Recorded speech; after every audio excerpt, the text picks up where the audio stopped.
দেশের মোট সম্পদের 24%ই 1% মানুষের কাছে, আর মোট জাতীয় আয়ের 16%ই তাদের হাতে। প্যারিস ভিত্তিক বৈশ্বিক গবেষণা সংস্থা ওয়ার্ল্ড ইনইকুয়ালিটি ল্যাব এক প্রতিবেদনে বাংলাদেশ সম্পর্কে এমন তথ্য দিয়েছে। প্রতিবেদন অনুযায়ী বাংলাদেশে বৈষম্য মোটামুটি স্থিতিশীল অবস্থায় রয়েছে এবং গত এক দশকে খুব বেশি পরিবর্তন দেখা যায়নি। আয়ের বিবেচনায় দেশের শীর্ষ 10% আয়ের মানুষ মোট জাতীয় আয়ের প্রায় 41% উপার্জন করে, যেখানে নিচের 50%-এর আয় মাত্র 19%। আর সম্পদের বন্টনে বৈষম্য আরও বেশি। শীর্ষ 10%-এর হাতে মোট সম্পদের প্রায় 58%, আর শীর্ষ 1%-এর হাতে রয়েছে 24%।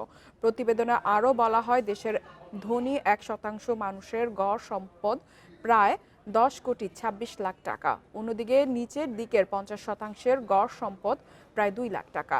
তাদের হাতে রয়েছে সম্পদের মাত্র 4.7%।